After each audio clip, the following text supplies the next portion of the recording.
Eh, Baik, assalamualaikum warahmatullahi wabarakatuh. Salam sejahtera buat kita semua. Salam santun dan salam hangat dan salam hukum untuk kita semua. Perkenalkan, nama saya Samsir Syakian. NIM 2005 10 153. Dalam hal ini saya akan mempresentasikan mengenai hukum perlindungan anak. Tidak lupa yang saya hormati Bapak Romi Asmara SHMU selaku dosen dalam praktek perlindungan perempuan dan anak.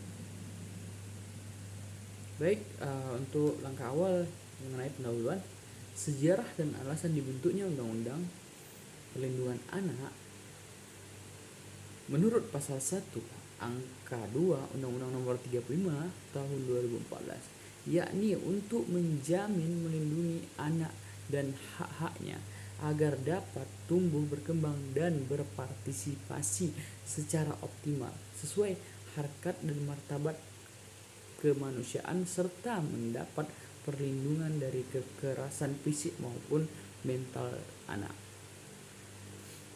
Kemudian mengenai tujuan undang-undang ini, yakni memastikan anak-anak mendapatkan perlindungan dan kesejahteraan yang layak tanpa ada perundangan yang membuat anak mengalami kekerasan fisik tentunya dan mental, dan tidak ada lagi diskriminasi kepada anak penyandang disabilitas.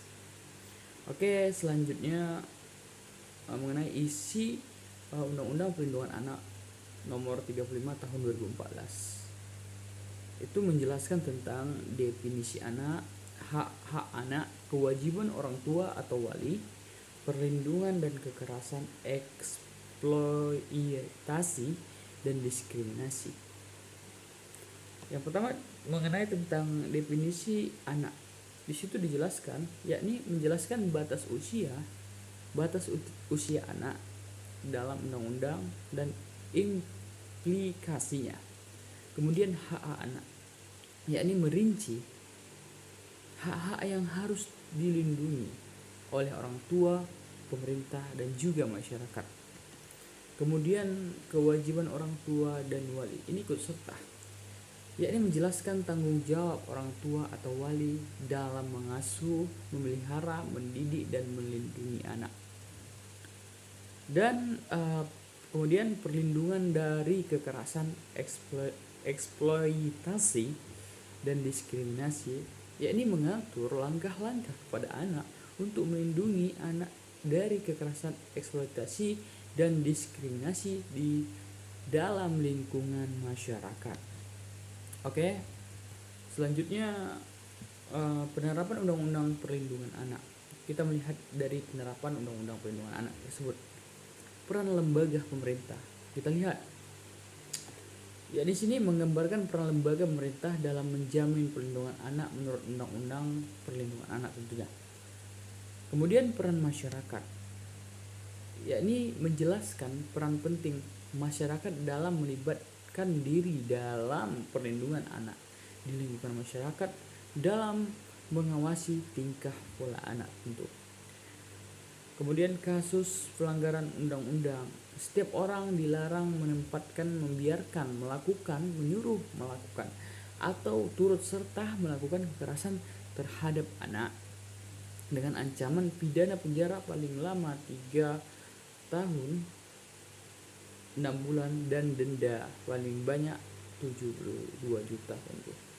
Baik, untuk mengenai kesimpulannya, yakni pentingnya melindungi anak dan kemudian upaya bersama dalam menjaga anak.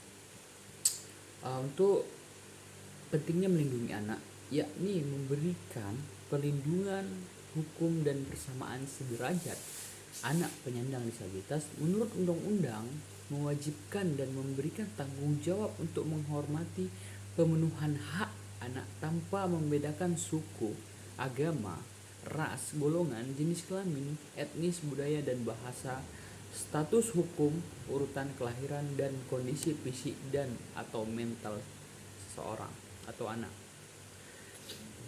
Kemudian upaya bersama yang harus kita lakukan, yakni mendorong kerjasama semua pihak dalam melindungi dan memenuhi hak anak seperti pemerintah daerah, berkewajiban dan bertanggung jawab untuk melaksanakan dan mendukung kebijakan nasional dalam penyelenggaraan perlindungan anak di daerah yang dapat diwujudkan melalui upaya daerah membangun kabupaten atau kota layaknya anak, serta memberikan dukungan sarana prasarana tentunya, dan ketersediaan sumber daya manusia dalam penyelenggaraan perlindungan anak di lingkungan masyarakat.